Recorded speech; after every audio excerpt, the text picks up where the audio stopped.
Thomas Skinner একজন homeo বিরোধী মানুষ। হোমিও বিরোধী বললে ভুল হবে, হোমিওপ্যাথির ঘোর শত্রু। এই মানুষটার জন্ম হয়েছিল স্কটল্যান্ডে 1825 খ্রিস্টাব্দে।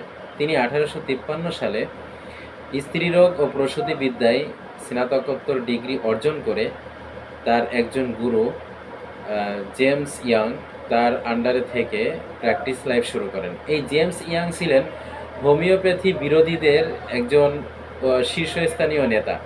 তিনি তৎকালীন হোমিও ডাক্তারদের বিরুদ্ধে অনেক অপপ্রচার করেছেন।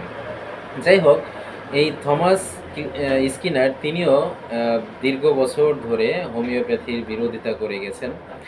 কিন্তু আমার বলার বিষয় হচ্ছে, এই মানুষটার জীবন 1873 সালে এসে ওলটপালট হয়ে যায়।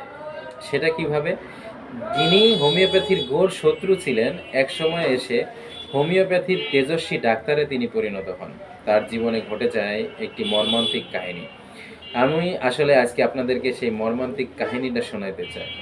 1871 সালে ইনফ্লুয়েঞ্জা রোগে তিনি আক্রান্ত হয়ে পড়েন এবং সেটা চরম আকারে পরিণত হয়। তিনি পাগলের মতো হয়ে যান।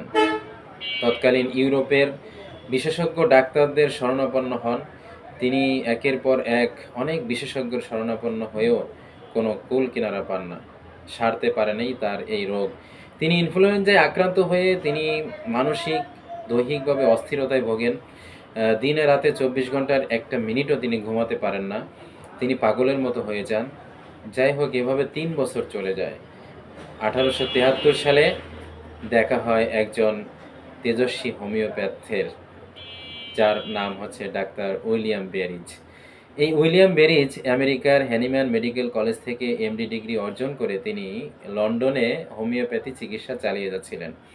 তো তার শরণাপন্ন হয়ে অনুরোধ করেন তার চিকিৎসা দেওয়ার জন্য। এই থমাস স্কিনারের চিকিৎসা উইলিয়াম বেরিজ যখন করেন, যখন তার ইতিহাস নেন, যখন তার সমস্ত লক্ষণ নেন, নিয়ে তিনি দেখতে পান তিনি সালফারের রোগী। তো সালফার 10 mg এক ডোজ তাকে সেবন করতে দেন। এই একটি মাত্র মেডিসিনের একটি মাত্র মাত্রা তার জীবনকে ওলটপালট করে দেয়, তার জীবনে এনে দেয় নতুন দিগন্ত। সে ফিরে পায় নতুন জীবন।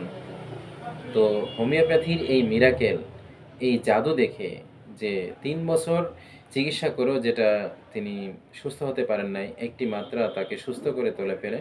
তো তিনি এরপর থেকেই, এই থমাস স্কিনার তারপর থেকেই হোমিওপ্যাথি পড়াশোনা শুরু করেন এবং তিনি হোমিওপ্যাথি ডাক্তার হয়ে তেজস্বী হোমিওপ্যাথ হন।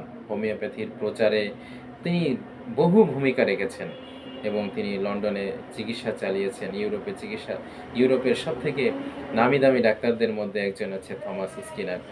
যাই হোক, এরকম বহু মানুষের জীবনে পরিবর্তন এনে দিয়েছে হোমিওপ্যাথি, এখনও এনে দিচ্ছে। হোমিওপ্যাথি আরও হাজার হাজার লক্ষ লক্ষ মানুষের জীবনকে পরিবর্তন করে দিচ্ছে। প্রায় 200 দেশে হোমিওপ্যাথির চর্চা চলছে। 80টির দেশে তো সরকারিভাবে হোমিওপ্যাথির চর্চা চলছে। হোমিওপ্যাথি একদিন মানুষের জীবনকে পরিবর্তন করে দিবে, এটা হ্যানিম্যানেরই বাণী ছিল, হোমিওপ্যাথির জনক। যাই হোক, আজ এই পর্যন্ত। আগামীতে এরকম আরও ঘটনা, যে হাজার হাজার শত শত ডাক্তার, অ্যালোপ্যাথি ডাক্তার যারা হোমিওপ্যাথিতে রূপান্তরিত হয়েছেন, তাদের জীবন কাহিনী ইনশাল্লাহ আমি শোনাতে থাকবো। আপনারা আমার সাথে থাকুন। আসসালামু আলাইকুম।